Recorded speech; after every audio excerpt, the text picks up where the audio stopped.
Meus irmãos, a paz do Senhor.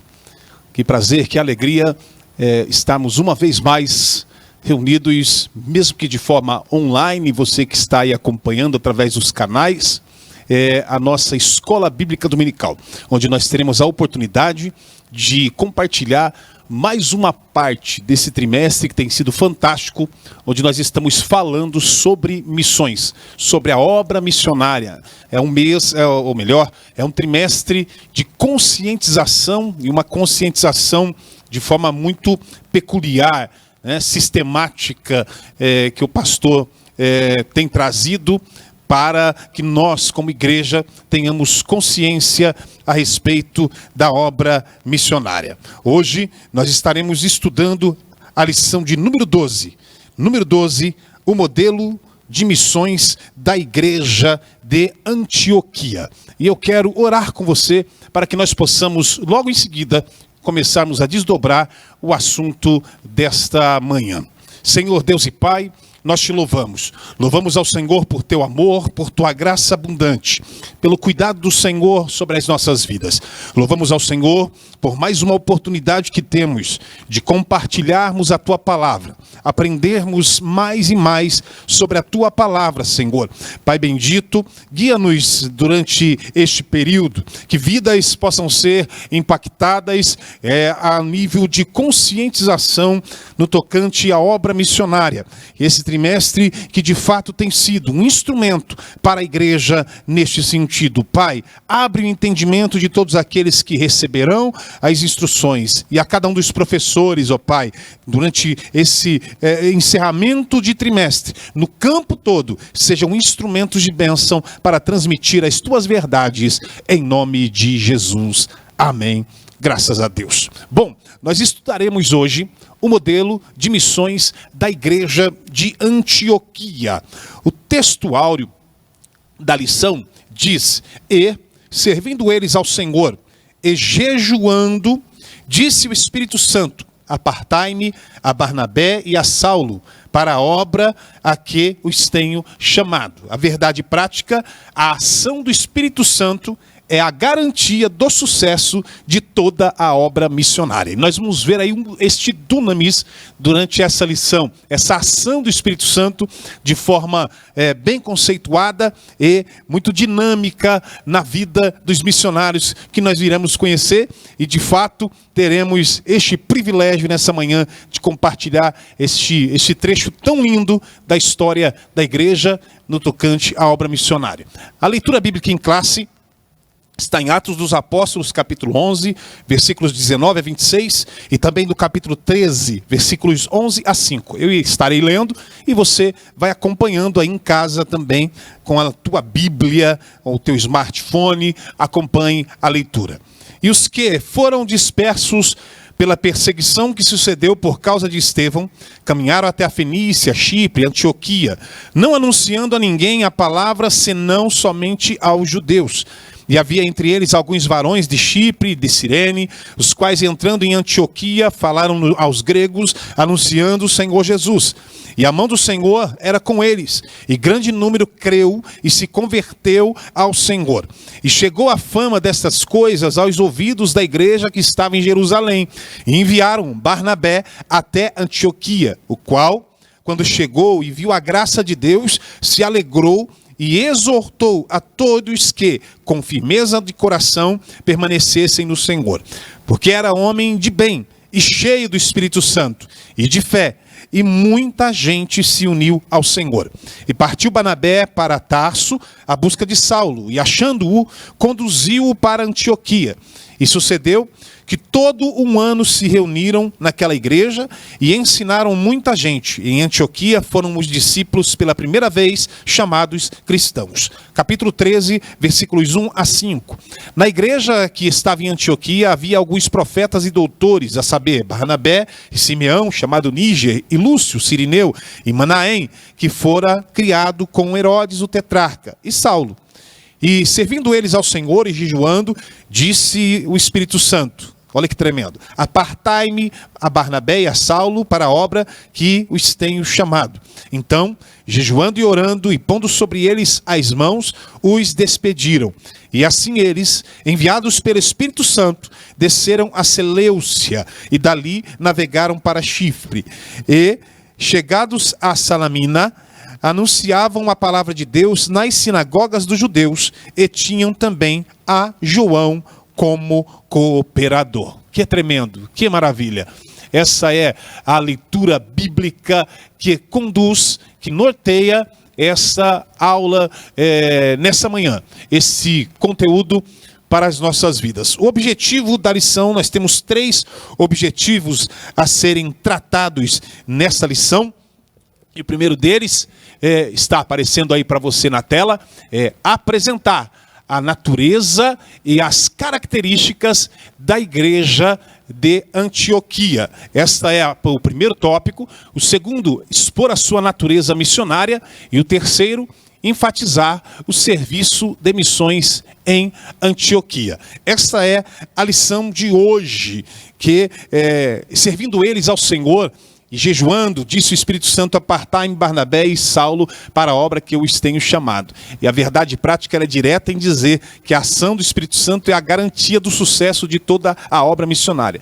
Nós estamos, meus irmãos, caminhando já para a conclusão desse maravilhoso trimestre, e que marca aí o término desse trimestre da escola dominical e das aulas ministradas durante todo esse ano de 2023. Estamos praticamente finalizando. E nós, a cada aula, a cada lição, nós estamos aumentando, nós vamos aumentando, melhorando o nosso conhecimento. É claro que nós buscamos também de maneira formal, muitos irmãos que fazem o seu curso teológico, mas tudo isso vem para nos aprimorar e melhorar o nosso conhecimento. Mas o que nos ajuda a manter o nosso conhecimento e a construir sobre aquilo que nós já temos de conhecimento a respeito da Bíblia é o estudo contínuo da palavra de Deus. E é importante observar isso, porque a escola bíblica dominical nos proporciona isso, nos propicia isso, porque toda semana, olha que tremendo, toda semana nós temos um tema para estudarmos, não um dia ou 2 dias, mas é ao longo da semana. Nós temos aí temas que vão indo de encontro com aquilo que será estudado no final de semana, mas você tem isso durante toda a semana. Pois bem, nós estamos estudando agora o modelo de missões da igreja de Antioquia. Uma igreja que é o modelo, que é a igreja antioquina, que é a primeira igreja que nós podemos dizer que é uma igreja plenamente gentílica, que cresceu em todos os sentidos, a ponto de haver ali a Bíblia diz, em Atos dos Apóstolos, capítulo 13, versículo de número 1, alguns profetas e doutores ali. E a Bíblia cita o nome deles. Talvez não por ordem de importância, mas considerando primeiro a liderança de Barnabé e mencionando Saulo por último, porque ele era o mais novo. Mas depois você vai ver que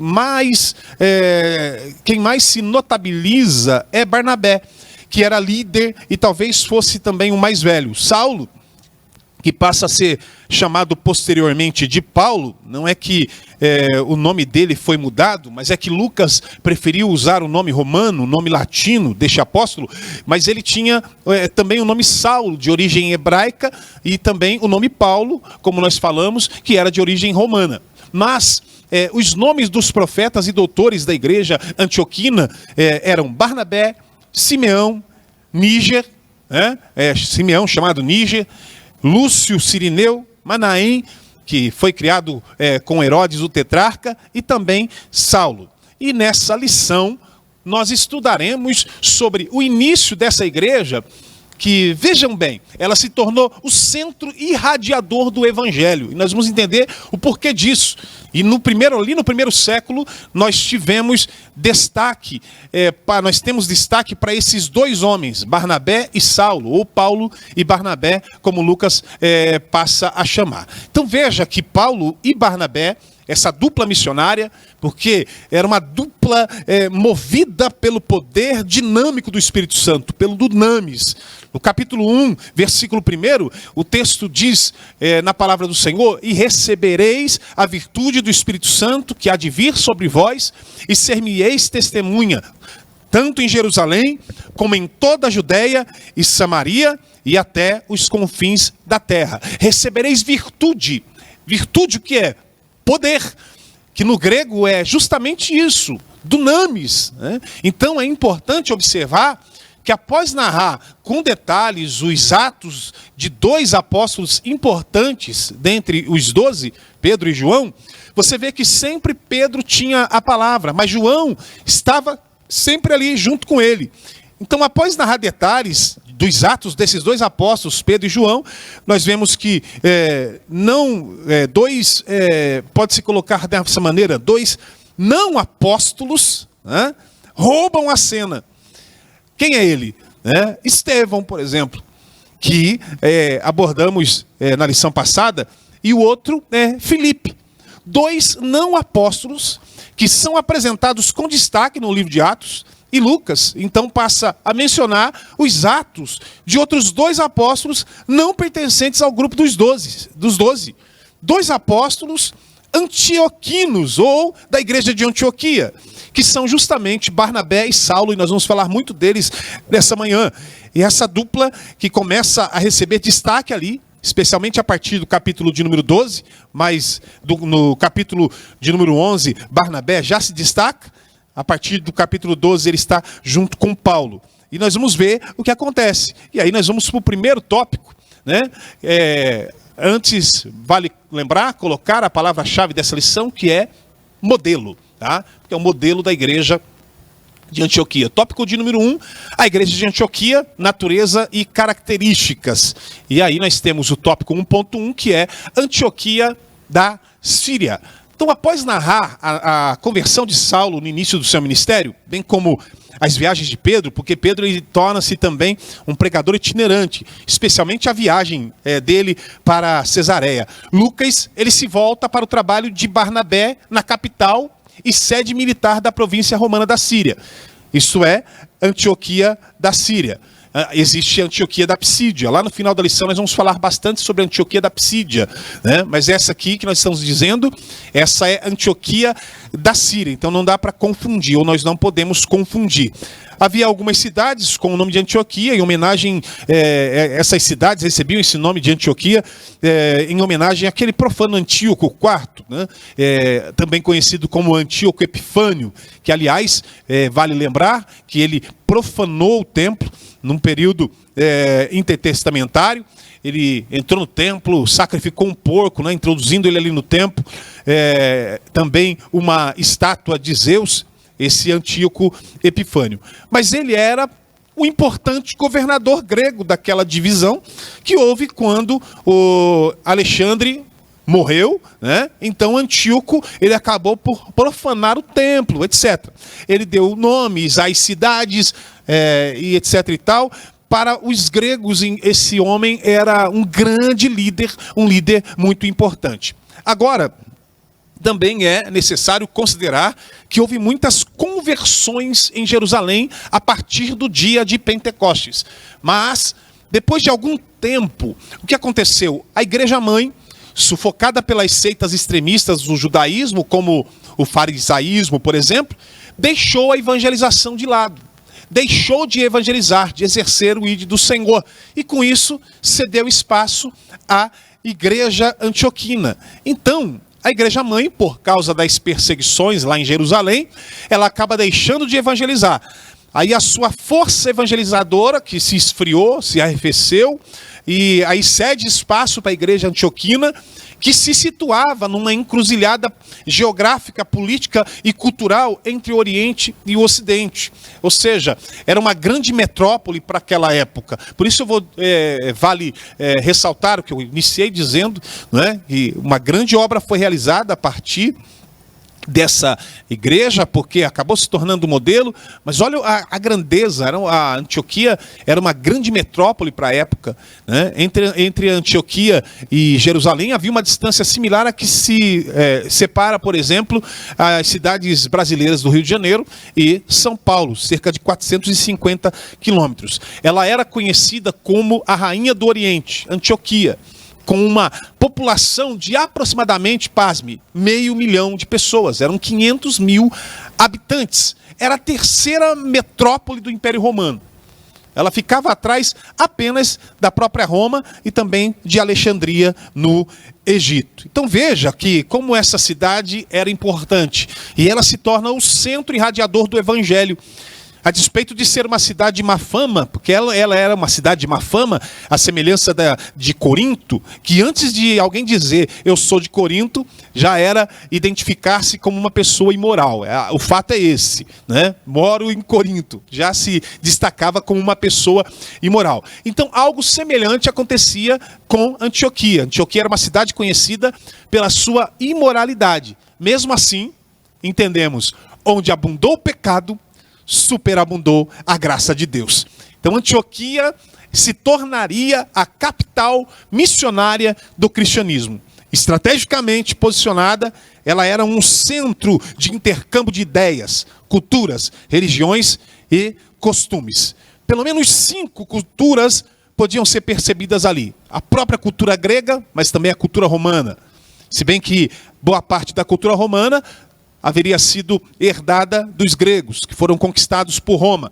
Também, claro, a própria cultura semita, a cultura árabe e ainda a cultura persa. Então, de acordo com os estudiosos, haviam pessoas que vinham da Pérsia, negociantes que vinham ali para adquirir produtos, pessoas que vinham da Índia e até mesmo, pasme, da China. Vinham pessoas para buscar produtos. Então, era uma cidade muito importante à época. Era uma cidade estratégica e não por acaso escolhida por Deus. Não por acaso escolhida pelo Senhor. Sobretudo, para se tornar. Era importante, era uma cidade de má fama, tinha todos ali os teus contrastes, mas principalmente escolhida por Deus para que, sobretudo, se tornar um centro irradiador do Evangelho e alcançar, sobretudo, os gentios. Era a obra missionária ganhando um avanço estratégico para o crescimento do reino de Deus. Então, esse é o primeiro ponto que trata dessa cidade de Antioquia. E o segundo ponto é a igreja de Antioquia. Agora, nós falamos da cidade. Agora eu quero falar sobre a igreja de Antioquia, que é o segundo ponto. Como que ela se desenvolveu? Como que essa igreja começou? Lucas diz, ou melhor, Lucas, o doutor, diz que os dispersos, olha aí, novamente a importância do trabalho de Estevão, lembra? E da sua própria morte. É trágico dizer dessa maneira, mas é exatamente isso. Porque Estevão ele foi um homem que serviu a Deus com a sua vida, mas a sua morte também foi importante. Estevão, ao morrer, Deus valeu disso para mudar a história da igreja. Exatamente. Tirar a igreja do comodismo e fazer com que os missionários, os pregadores, exceto os apóstolos, fossem espalhados por boa parte do mundo e pudessem então pôr em execução aquilo que está em Atos capítulo de número 1, versículo 8, em que Jesus ordenou que o evangelho deveria ser pregado, começando por Jerusalém, mas de maneira concomitante também na Judeia, Samaria e até os confins da terra. E isso só foi possível a partir da perseguição contra Estevão. Só a partir daí foi que a igreja avançou na obra missionária, na evangelização, e essa perseguição a Estevão acabou resultando na sua morte. Então Lucas diz que os dispersos, exatamente por causa dessa perseguição decorrente da pregação de Estevão, eles caminharam até a Fenícia, atual Líbano, também foram para Chipre e Antioquia da Síria. E Atos capítulo 1, versículos 19 e 20, diz que eles foram caminhando, não anunciando a ninguém a palavra, senão somente aos judeus. E entre os pregadores que foram ali espalhados, haviam helenistas, ou seja, judeus que tinham se convertido, que antes de se converterem eram judeus que estavam em outros lugares, por exemplo, em Chipre, em Cirene. Então esses judeus helenistas estavam ali. Então, eles voltaram para esses lugares, para quê? Para anunciar a Cristo. Olha que tremendo, isso é lindo demais. Veja como Deus trabalhou de maneira estratégica, fazendo um elo com o que aconteceu em Pentecostes, porque lá em Pentecostes, você lembra, havia povos de várias nacionalidades, judeus residentes em vários países, judeus da diáspora. Então, eles se converteram e levaram o evangelho. Alguns que permaneceram no tempo em Jerusalém, por um tempo em Jerusalém, depois foram espalhados, voltaram para as suas terras e foram fazer o quê? Levar a palavra para o lugar de onde eles saíram. Então veja, foram para a sua terra natal, foram para Chipre, Cirene, e diz que entrando também em Antioquia, falaram aos gregos, porque eles conheciam a cultura helenista, então falaram aos gregos anunciando o Senhor Jesus. Esses pregadores, que nós não temos a citação deles, eram pregadores anônimos. A Bíblia não menciona o nome deles, não se menciona aqui os seus nomes, mas possivelmente havia entre eles membros do grupo seleto dos 7. Estevão tinha sido morto, Filipe é mencionado por nome que foi para Samaria, mas os outros, por exemplo, Nicolau, que era prosélito da Antioquia, de acordo com Atos capítulo 6, versículo 5, então é muito possível que Nicolau estivesse entre os pregadores que foram para Antioquia da Síria. E o resultado do seu trabalho foi o quê? Maravilhoso, porque esses pregadores cipriotas e sirineus não tinham dificuldade em conviver com pessoas do mundo grego. Por isso mesmo, quando eles entram na Antioquia da Síria, fundada por volta do ano 300 a.C. por Seleuco I, também conhecido como Nicator, que viveu entre os anos 312 e 281, eles anunciaram o evangelho aos gentios, depois de inicialmente pregarem somente aos judeus, porque era essa a estratégia da época. Primeiro levar a palavra aos judeus e depois levar a palavra aos gentios. Agora, o que esses mensageiros anônimos pregavam, a semelhança de Filipe, que anunciava a Cristo, quando ele entrou em Samaria, conforme Atos capítulo 8, versículo 5, diz a Bíblia que eles pregavam o Senhor Jesus. Era isso que esses pregadores pregavam. Eles pregavam o Senhor Jesus. E parece algo sinônimo, mas veja que tem uma pequena diferença, não é? Filipe, ele dava ênfase para Cristo, enquanto eles falavam do Senhor Jesus. Parece, não é? Parece algo sinônimo. É a mesma coisa, claro, evidentemente. Mas aí esses títulos, eles podem sugerir uma ênfase diferente na pregação. Porque se é possível fazer essa distinção, Filipe, então, reconhecido como o primeiro evangelista da igreja, conforme Atos capítulo 21, versículo de número 8, ele enfatizava o quê? A messianidade de Jesus. Jesus como o Messias. Jesus como Cristo. Procurando fazer o quê? Convencer os judeus de que Jesus é o Cristo. Agora, os pregadores anônimos, que são objeto aqui do nosso estudo, haja vista o seu público-alvo, eles já davam mais destaque ao quê? Para o senhorio de Jesus. Eles diziam na sua pregação, Jesus é o Senhor. No entanto, essa foi apenas uma pregação inicial, porque é evidente mais tarde, quando nós olhamos para o texto bíblico, Barnabé e Saulo, eles anunciaram aos antioquinos a mensagem do evangelho, mas a mensagem do evangelho de forma completa, apresentando Jesus não apenas como Salvador, né, o Messias, mas também como Senhor e Cristo. Louvado seja o nome do Senhor. É o título mais completo de Jesus no Novo Testamento. O Senhor Jesus Cristo. Esse é o título mais completo. E não por acaso, Paulo disse em Romanos, capítulo de número 13, que nós devemos nos revestir do Senhor Jesus Cristo. Ou seja, nós temos que recebê-lo como Ele é. Ele é Senhor, Ele é Salvador e Ele também é o Cristo. Recebamos Jesus plenamente em nossas vidas. Louvado seja o nome do Senhor. Pulo agora para o ponto 3 desse primeiro tópico, uma obra de leigos. Louvado seja o nome do Senhor. Se essa lição tem sido bênção para a tua vida, se este canal tem proporcionado bênção para a tua vida, olha, não se esqueça de dar um like nesse vídeo aqui, tá bom? Dê um like, comente a lição, comente aqui embaixo nos comentários e também compartilhe esse vídeo para que outras pessoas também possam ser alcançadas por este canal de bênção, que é o canal da Assembleia de Deus de Rio Claro, Ministério do Belém, presidente, pastor Sisaque Valadares. Ponto 3 da lição diz uma obra de leigos. Bom, eles eram pregadores anônimos e eram também leigos porque eram recém-convertidos, então não tinham todo o conhecimento, não conheciam muita coisa teologicamente falando, mas eles tinham o quê? O entusiasmo, e isso faz toda a diferença, meu irmão. Eles tinham desejo de pregar a palavra, eles foram precursores de Barnabé sob a mão de Deus. Pregadores sem ordenação, como nós diríamos hoje, sem uma sociedade missionária, sem um plano estratégico, podemos dizer, eles tornaram-se pioneiros decisivos na missão aos gentios. Então nós somos, muitas vezes, isso é importante a gente colocar, nós somos muitas vezes tentados a nos vangloriar na nossa formação, nas nossas conquistas. No entanto, é bom que se diga, nós pregamos o Evangelho, e só fazemos isso. E também ensinamos a doutrina e até escrevemos livros sobre a Bíblia, nós só fazemos isso porque a boa mão do Senhor está sobre a nossa vida.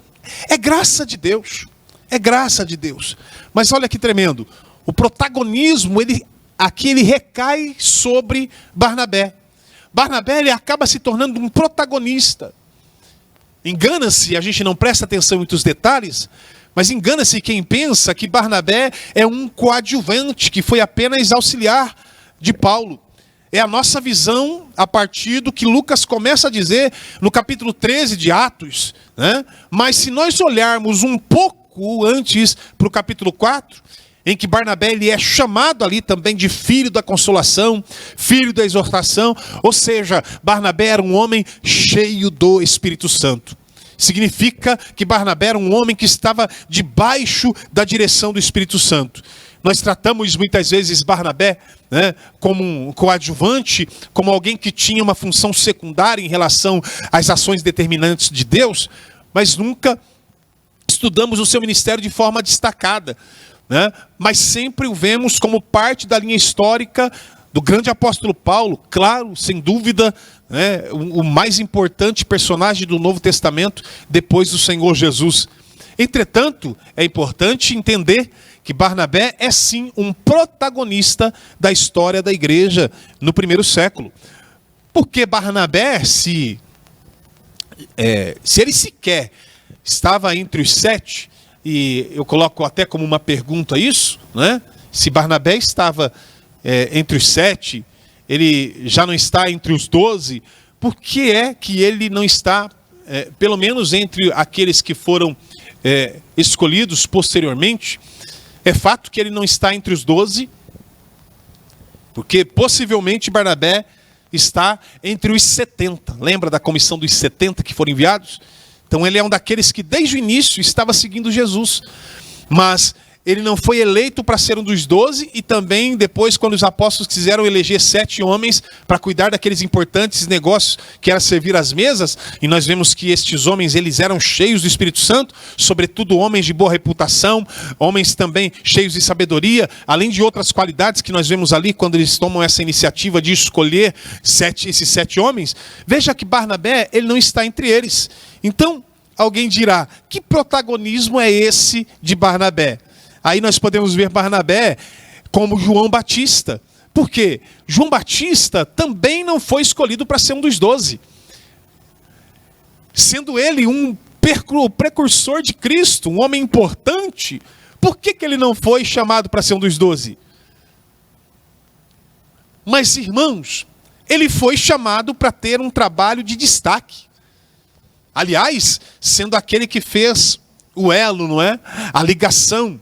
Se você olhar com atenção para João Batista, ele faz o elo entre o Antigo e o Novo Testamento. Por quê? Ele é o último profeta dos moldes veterotestamentários, ou dos moldes do Antigo Testamento. Quando Jesus diz que os profetas e a lei duraram até João, é porque ele é o último. João, ele é o último dos profetas nos moldes do Antigo Testamento.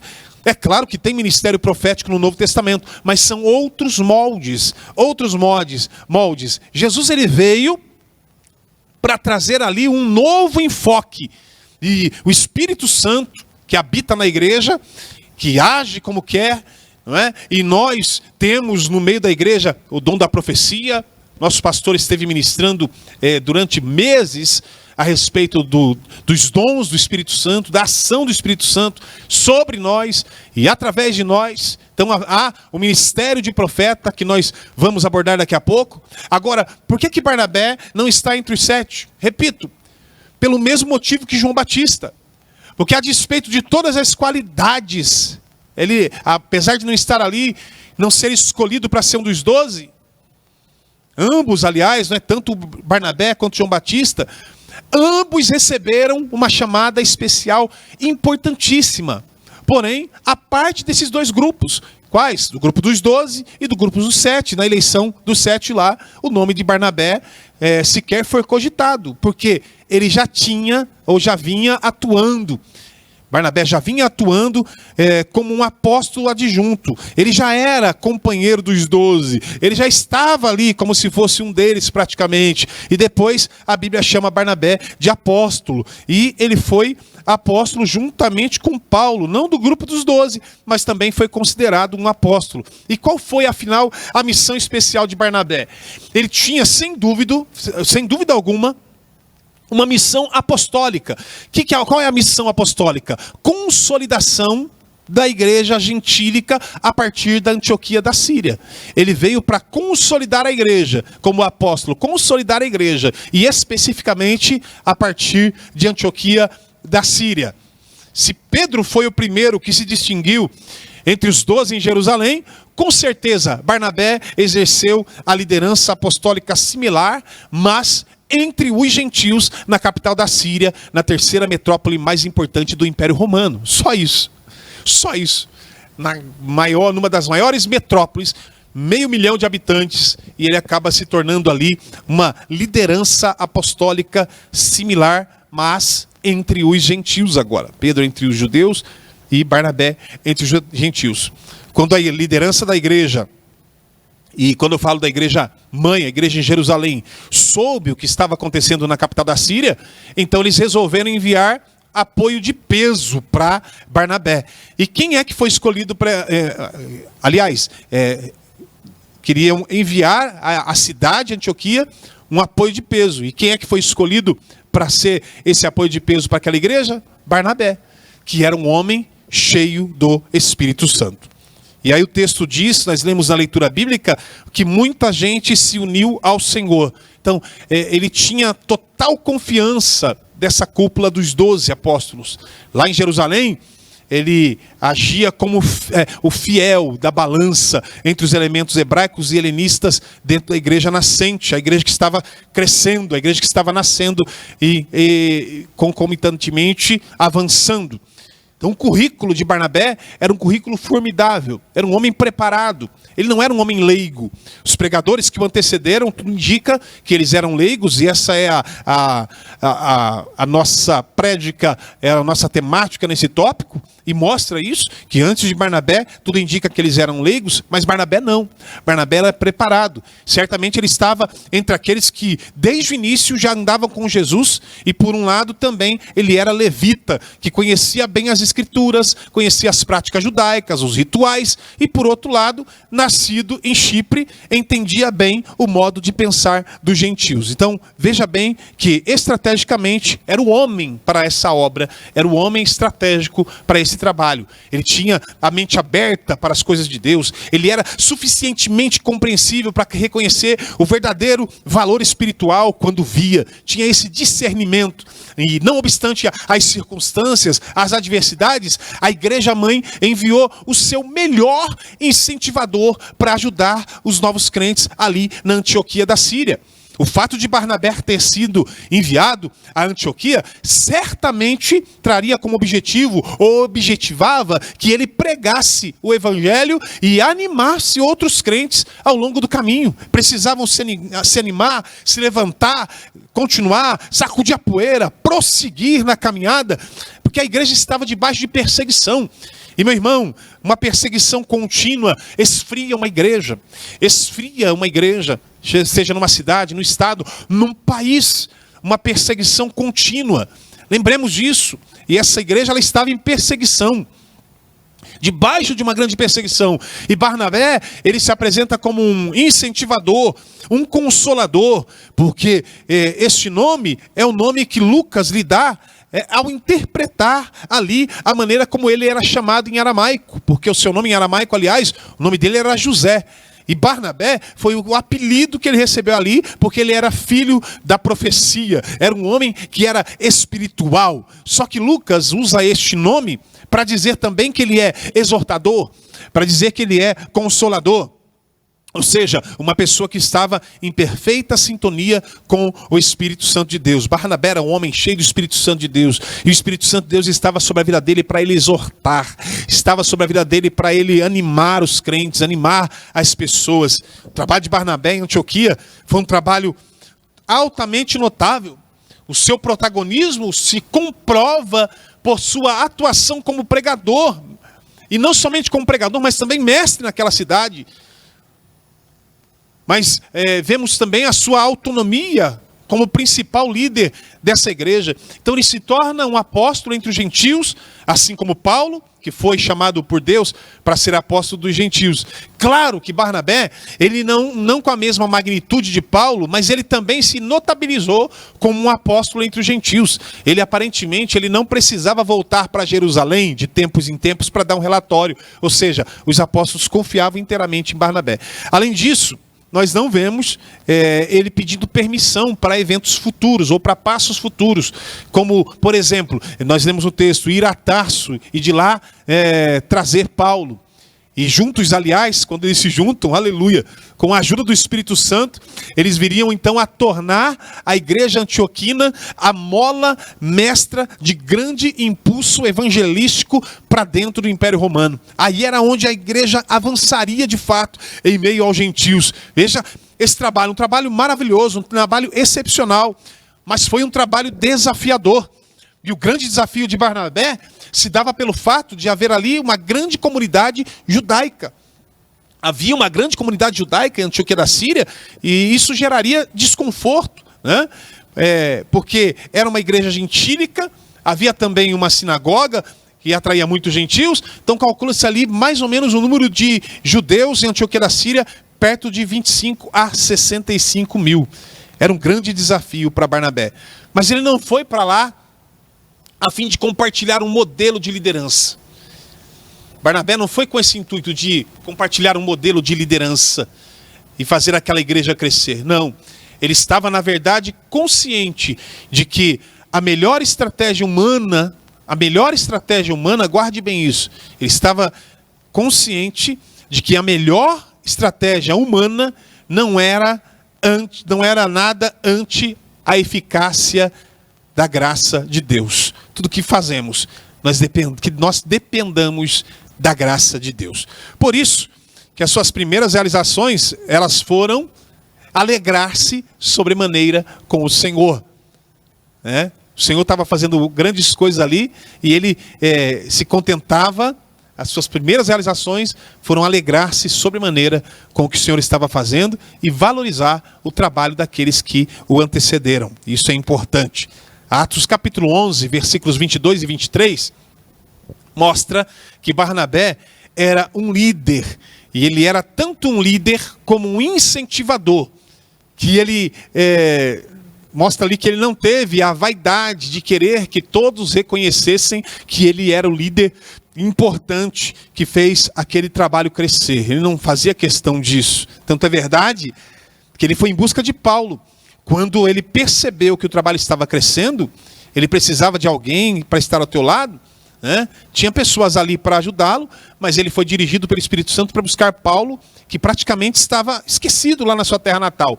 E aí Barnabé, então, mantendo-se humilde e sensível à direção do Espírito Santo, ele percebeu, antes que começasse a fracassar na sua missão, que o fardo era muito pesado para ele carregar sozinho. Então ele se dirige até Tarso e ele vai lá e busca Saulo. Saulo, que aprendera ali na sua terra natal, longe dos holofotes, a gloriar-se somente nas suas fraquezas e a depender da graça de Deus. Com essa dupla aí, não teria como dar errado, não é? E nós vimos aí o avanço da igreja. É isso que nós vemos no tocante a Paulo, nessa dependência da graça de Deus, nessa contínua decisão em fazer e ser dependente da graça de Deus. Isso é o que nós vemos lá na segunda epístola aos Coríntios, no capítulo 12, que é a carta mais autobiográfica de Paulo. Ele mostra que ele aprendeu a depender da graça de Deus. Então está implícito, meu irmão, minha irmã, que Barnabé, ele conhecia a ampla chamada ministerial de Paulo e por isso quis levá-lo para Antioquia da Síria, sobretudo para que o nome de Jesus fosse glorificado. Sabendo já de antemão, como diz a Bíblia em Atos capítulo 9, lá no versículo 15, que Paulo foi chamado por Jesus para levar o seu nome diante dos gentios, diante dos reis, diante dos filhos de Israel. Louvado seja o nome do Senhor. Vamos para o tópico de número 2, a síntese. Antes, a síntese desse tópico primeiro, diz: a igreja de Antioquia foi fundada por leigos e, consequentemente, por cristãos gentílicos. Vamos lá, tópico de número 2, uma igreja missionária em ação. E aí dentro desse tópico, nós vamos falar sobre que havia alguns profetas e doutores, vamos falar bastante sobre isso, uma liderança servidora e também o ponto onde diz, versículo 2 da leitura bíblica: apartai-me a Barnabé e a Saulo. Vamos lá, primeiro subtópico do tópico de número 2, havia alguns profetas e doutores. Atos dos Apóstolos, capítulo 13, versículo de número 1, o texto nos diz, como nós lemos aí na leitura bíblica, na igreja que estava em Antioquia, havia alguns profetas e doutores. E aí cita o nome deles, não é? Cita o nome deles. Então, veja que entre os profetas e doutores ali que havia na Antioquia da Síria, uma igreja importante, estavam Barnabé, estavam Saulo. Em Atos dos Apóstolos destaca-se aí o trabalho dos 12 e também o trabalho dos 7. E também nós vamos ver agora o destaque para o trabalho do 5. Veja como esses números são importantes, não é? Vamos fazer aqui um apanhado aqui desses números. Os 12, colégio apostólico.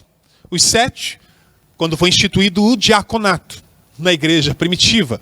E agora os 5, que são 5 notáveis que havia na cidade de Antioquia da Síria, né? Então simboliza aí a diversidade étnica e cultural daquela cidade. Não é possível que nós afirmemos com plena certeza se todos eles haviam recebido os ministérios de profeta e mestre, mas são 2 ministérios importantíssimos, tá? E o Novo Testamento, conforme 1 Coríntios, a primeira carta aos Coríntios, capítulo 12, lá no versículo 28, e também quando nós vemos em Efésios, capítulo 4, versículo de número 11, a Bíblia diz que Jesus, subindo ao alto, ele mesmo deu uns para apóstolos, outros para profetas, outros para evangelistas, outros para pastores e outros para doutores, querendo o quê?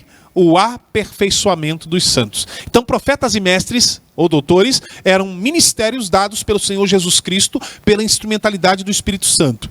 A probabilidade é que não era muito nítida a linha divisória, sendo que os 2 grupos de profetas e mestres, eles se dedicavam à exposição significativa da palavra ou das escrituras proféticas, e também a exortação, agora só para fazer uma distinção dentro desse estudo aqui, né? É um estudo paracletológico de profetas e doutores. Os profetas aqui são colocados como pregadores, como aqueles que anunciam a palavra, exortam através da palavra. Então nós não devemos confundir o ministério do profeta, que é um ministério que tem um dom residente, com o dom da profecia. O dom da profecia, ele está disponível a toda a congregação. É um dom congregacional. Qualquer crente, irmão, irmã, cheia do Espírito Santo, batizado no Espírito Santo, pode ser usado com o dom de profecia. Porque o Espírito Santo, ele reparte particularmente a cada um como ele quer. Louvado seja o nome do Senhor. Isso é o dom da profecia, que Paulo explica lá em Coríntios, nos capítulos 12, até o capítulo 14, você pode ler capítulos 12, 13 e 14, Paulo explica pormenorizadamente ali a respeito disso. E nós temos essa colocação aí, né? Agora, o ministério de profeta já é um ministério ligado à pregação. É o pregador que prega, e na medida que ele expõe a palavra de Deus, ele dá palavras proféticas para descortinar algo, para revelar o futuro e assim por diante. Então isso é profecia. Sobretudo também com o dom da profecia para exortar, para edificar, para consolar, mas isso dentro da pregação. Porque Deus, ele trabalha em ordem, meus irmãos. Deus é um Deus ordeiro. Deus é ordeiro. Por isso que ninguém deve tentar atrapalhar a pregação. Quando o pregador está expondo o sermão, a palavra sendo entregue, né? É um absurdo quando alguém está pregando e alguém quer profetizar no meio da pregação. Não. Deus trabalha com ordem. Deus trabalha com ordem. E quando Deus está falando por meio do pregador, que também é um profeta, nós vamos dizer assim, se bem que nem todo profeta, ou melhor dizendo, nem todo pregador foi chamado para ser profeta, né? Mas pregador que tem uma chamada, tem pregador que tem uma chamada mais evangelística, né? Há pregadores mais voltados para o ensino, que são os mestres, são pregadores mestres, podemos chamar assim. Mas também porque o mestre, ele não deixa de ser um pregador ensinador, né? É um pregador professor. Ele prega ensinando, ensina pregando. O que muda é a ênfase, né? Veja que o dom, ele está ligado a uma ênfase, mas todos nós temos a oportunidade de pregar. Alguns pregam de uma maneira mais evangelística, né? Então ele traz uma ênfase mais evangelística, objetiva, né? É aquela pregação do vem para Jesus, é agora, é urgente, aquela pregação evangelística mais objetiva. E tem o pregador que vai explicando, já é diferente. Aquele pregador que vai explicando, né? É uma pregação mais colocada, ele é mais um mestre, ele tem aquele jeito de ministrar, não é? Trazendo uma explicação, né? É uma chamada para o ensino, mas não deixa de ser uma palavra de um pregador que é um profeta, porque ele está entregando a palavra de Deus, né? Todos têm que pregar a palavra. Então os profetas são pregadores, é um dom residente. Os mestres são ensinadores, mais precisamente falando, né? É bom dizer que o mestre ou o doutor aqui é um ensinador com uma chamada especial. Não é todo professor de escola dominical que é mestre. Ok? Não é todo professor de escola dominical que é mestre. Ele pode ser um mestre, num certo sentido, mas não um mestre chamado por Deus, né?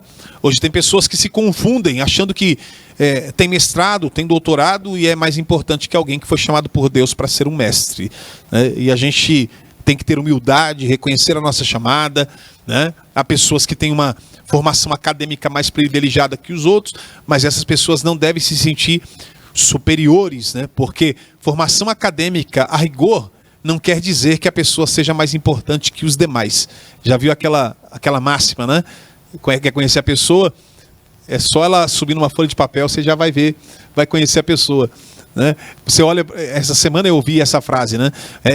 A pessoa ganha um pouquinho mais aí as pessoas dizem assim, ah, fulano é metido. Não é que ele é metido, ele ficou metido. Sempre foi metido, só que o dinheiro potencializa isso. A posição, né? A posição potencializa aquilo que a pessoa é. Potencializa o sentimento que aquela pessoa tem. Então, que sejamos humildes, né, e reconhecer a nossa chamada. Né? Então, nós não devemos nos sentir mais importantes que os demais. Não.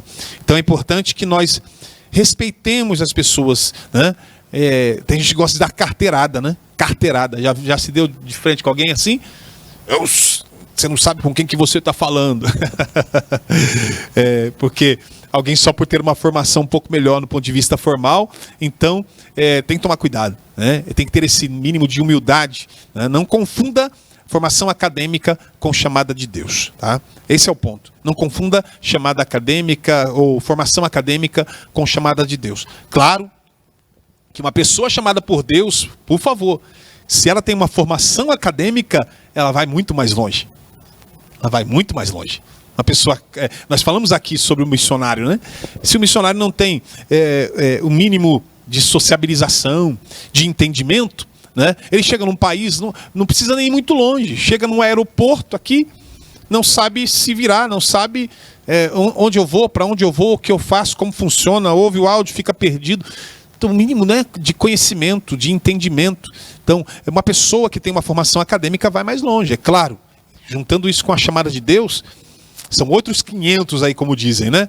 Veja o caso de Paulo, por exemplo. Paulo, fazendo uma comparação, é como se fosse alguém que tivesse uma excelente formação acadêmica perto de Pedro, por exemplo. Não por acaso, Paulo ele se notabilizou muito mais, sobretudo por causa da sua chamada. Então, juntou-se a formação acadêmica que Paulo tinha com a chamada de Deus. Aí, meu irmão, ninguém segurou, né? Tinha toda a formação acadêmica juntando-se com a chamada de Deus, mas ele também tinha um grande cabedal que foi usado em prol da sua chamada, em prol da pregação do Evangelho. Então, tenhamos equilíbrio para que nós possamos avançar e crescer cada vez mais em conhecimento. A igreja de Antioquia havia então profetas, doutores, voltemos aqui, profetas que eram pregadores, que eram usados como profetas, pregadores da palavra, e haviam mestres que eram também pregadores da palavra, mas com dons de ensinar. Então, pelo que tudo indica, Paulo e Barnabé, eles se notabilizaram nesses dois campos. Paulo mesmo, ele deixou claro que ele era tanto pregador como também mestre. Lá na primeira carta ao jovem obreiro Timóteo, no capítulo 2, versículo 7, ele disse, eu fui constituído pregador, apóstolo e doutor dos gentios. Então, Paulo ele era tanto pregador, uma ênfase mais voltada para a pregação evangelística, e também era um pregador profeta. Mas ele também era um pregador mestre. Então, quando a Bíblia fala que Deus deu uns para apóstolos, outros para profetas, outros para evangelistas, importante aqui é você perceber que ali são dons diferentes para quem está lidando com a palavra de Deus, porque a palavra de Deus está acima de tudo. Não é porque a pessoa tem um determinado ministério que ela vai deixar. Não, hoje em dia, infelizmente, estão deixando a palavra de lado. Infelizmente, nós temos visto pessoas que se dizem profetas, que você vai ouvir a pessoa falar e não tem nada de Bíblia, não fala nada de Bíblia, né? Estão deixando a Bíblia de lado. Acaba citando versículo fora do contexto, torce o texto sagrado, e ainda uma pessoa dessa quer ter crédito que é profeta, né? Profeta não sei da onde, né? Quem não respeita a palavra de Deus não merece respeito. Isso é fato. Isso é fato. Vamos lá para o segundo tópico, segundo subtópico desse tópico, uma liderança servidora. Esses 5 notáveis, eles não tinham tempo para efemeridades, meus irmãos. Eles serviam ao Senhor, diz a Bíblia, jejuavam continuamente. Continuamente. O verbo servir aqui está associado ao quê? Ao culto, à adoração dos sacerdotes e levitas no templo. E dá origem, inclusive, à palavra liturgia, que originalmente era empregada para o serviço público que o império exigia dos seus súditos, né? E por extensão, ela era usada também para o serviço a Deus. Liturgia, o andamento do culto, a liturgia, né? Então aqui, só para fazer uma pequena menção desses 5 notáveis aí, Barnabé, claro, que era o protagonista, era judeu, natural da ilha de Chipre, e é o primeiro da lista, mas até porque ele era o líder da igreja, né? Enviado pela igreja mãe, conforme nós vimos lá no capítulo 11 de Atos, versículo 22. Aí tinha Simeão, Lúcio, Manaém, depois a Bíblia não menciona outros feitos da parte deles, mas certamente faziam parte do grupo seleto de pregadores que fugiram de Jerusalém após a morte de Estevão. Temos Simeão, que era africano, Lúcio, de Cirene, norte da África, possivelmente um dos fundadores dessa igreja de Antioquia na Síria. Manaém, que tinha conexões com a aristocracia, com a corte, até porque ele era irmão de leite de Herodes Antipas, cresceu junto, conviveu com Herodes Antipas. E Saulo, que era judeu, nascido em Tarso da Cilícia, e também era cidadão romano. Então este era o quinto da lista. Não em termos de importância, mas porque uniu-se ao grupo por último e possivelmente era o mais jovem, observando os contextos aí. Então nós podemos inferir que pelo menos Barnabé e Saulo acumulavam os ofícios de profeta e mestre. Esses 5 notáveis aí da igreja antioquina estavam envolvidos na exposição das escrituras, da palavra de Deus, e tinham os dons carismáticos para pronunciar, de forma inspirada. Corramos aqui, subtópico de número 3, apartai-me a Barnabé e a Saulo. Meus irmãos, nesse subtópico de número 3 aqui, a Bíblia diz que esses 5 notáveis, eles estavam orando junto com a congregação. Estavam ali cultuando a Deus, estavam na presença do Senhor, quando o Espírito Santo lhes disse: apartai-me a Barnabé e a Saulo para a obra que eu os tenho chamado. Ou seja, eles já sabiam a sua chamada para levar o evangelho aos gentios de todo o Império Romano, mas agora a igreja antioquina recebera a incumbência de enviá-los. Então nós temos aqui exatamente a chamada missionária de Barnabé e Saulo. Coisa linda, né? Ao chamar uma pessoa para a sua obra, Deus, ele fala diretamente com essa pessoa, irmãos. Fala diretamente, mas também comissiona publicamente por meio da igreja local, como aconteceu com Barnabé e Saulo. Em outras palavras, ninguém deve agir de modo independente, como se tivesse um ministério superior, exclusivo. Não. Se alguém está certo de que recebeu um chamado do Senhor, não se apresse. Agora, fica uma pergunta, né? Como que o Espírito Santo falou? A Bíblia diz que o Espírito Santo disse: apartai-me a Barnabé e Saulo. O texto bíblico não diz, mas nós sabemos que o Espírito Santo fala por intermédio de homens. Deve então se supor, que um dos profetas ali, um dos pregadores ali, já que era uma igreja em que havia vários profetas, um dos profetas recebeu a mensagem, recebeu a palavra do Espírito Santo e conclamou a igreja a separar esses 2 servos para a tarefa a qual o Senhor Deus chamara. A igreja antioquina, então, estava em jejum, estava em oração. Olha só, o autor ele deixa claro isso aqui.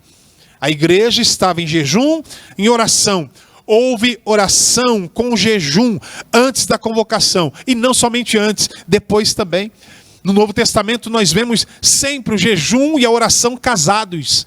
E eu vou fazer uma observação aqui. São 2 coisas que Deus casou: jejum e oração.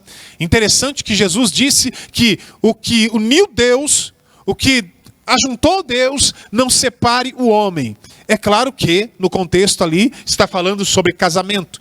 Mas há coisas que Deus uniu, ou Deus casou, que nós também não podemos separar. A exemplo disso, jejum e oração. Vamos à síntese do tópico de número 2. Profetas e doutores constituíam uma liderança servidora estabelecida sem barreiras raciais ou espirituais. Tópico de número 3, o serviço de missões. O início das missões cristãs é o nosso tópico de número 1. Dentro desse tópico de número 3, o serviço de missões. O início das missões cristãs. O autor, ele destaca o trabalho de Barnabé e Saulo aqui. No ano 44, antes do rei Agripa I, antes de Herodes Agripa I morrer, os cristãos passaram a ter mais liberdade para pregar a palavra do Senhor. Atos dos Apóstolos, capítulo 12, fala sobre isso. E Paulo, à época, com mais de 10 anos convertido, trabalhava com Barnabé e outros eminentes servos de Deus e fazia a obra do Senhor na igreja antioquina, onde a palavra de Deus crescia e se multiplicava. Ali, então, portanto, era o quartel-general de Paulo. era onde também ele se preparava para os novos desafios. Todas as viagens de Paulo, as 3 primeiras, depois ele fez outras viagens, mas ele sempre partia de Antioquia da Síria e procurava voltar para lá. Na terceira, ele só não voltou porque foi ele preso em Jerusalém.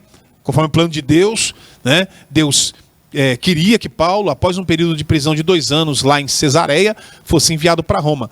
Mas em Antioquia da Síria era o lugar onde Paulo se preparava para os novos desafios. Era ali que ele começava a se formar na igreja de Antioquia, podemos assim dizer, ia se formando ali um trio missionário, né? Barnabé, Saulo e também João Marcos. João Marcos foi convidado para essa obra missionária porque era a força jovem desse grupo, né? Então esses 3 homens aí, eles empreenderam no ano, ou no período de 45 a 49, uma viagem de evangelização. Uma viagem para evangelizar Chipre, Perche, Antioquia da Psídia e as cidades da Licaônia. Lá no capítulo 13 e 14 de Atos dos Apóstolos, há detalhes sobre essa viagem, esse empreendimento, essa expedição missionária, que é conhecida como a primeira viagem missionária de Paulo, né? Se bem que nós poderíamos chamar também como a viagem missionária de Barnabé, porque Barnabé, pelo menos no início da viagem, tudo indica que ele era o líder, depois Paulo foi assumindo esse protagonismo. Agora, qual que foi o roteiro dessa viagem aí? Aí a gente vai para o tópico de número 2, o subtópico de número 2 desse tópico, o roteiro da viagem e as atividades missionárias. Eu quero passar rapidamente aqui, porque o autor destaca missões em Chipre, né? Primeiro Paulo e Barnabé saindo lá da Seleucia, onde ficava o porto, então eles navegaram, foram para Salamina, já na ilha de Chipre, localizada ao nordeste do mar Mediterrâneo, era uma distância de 64 quilômetros da costa da Cilícia. Depois eles foram para Pafos. Aí em Pafos, Deus usou Paulo poderosamente, ali ele começou a assumir o protagonismo, porque ali ele tinha... Ali naquela cidade tinha um homem enganador e Paulo, cheio do Espírito Santo, repreendeu aquele homem chamado Elimas, o mágico. Então, Paulo, ele estava cheio do Espírito Santo. Então, vem as missões. A Antioquia da Psídia, que eu disse, não é Antioquia da Síria, né? Antioquia da Psídia. E Paulo, então, com Barnabé, chegam a Perche, ali na Panfilha, um lugar difícil. E foi ali que João Marcos voltou para Jerusalém. Foi uma viagem difícil, foi uma viagem complicada, e para Paulo e Barnabé ficou muito mais difícil ainda. E eu creio que para João Marcos também houve grande dificuldade para ele voltar para Jerusalém. Não foi fácil, a gente nunca presta atenção nesse detalhe, né? Mas houve com certeza uma dificuldade na parte de João Marcos em voltar para Jerusalém. Mas Deus, ele tinha um propósito na vida daquele jovem, na vida de João Marcos, tanto que ele se tornou um autor do Evangelho segundo Marcos e também ajudou Pedro ali na redação das suas cartas. Então, eles chegaram a Antioquia da Psídia, né? Mais uma vez não confunda com a Antioquia da Síria. Aí quando os missionários saíram da Antioquia da Síria, Barnabé, que era o líder, o principal pregador, e João Marcos, um cooperador de ambos, né?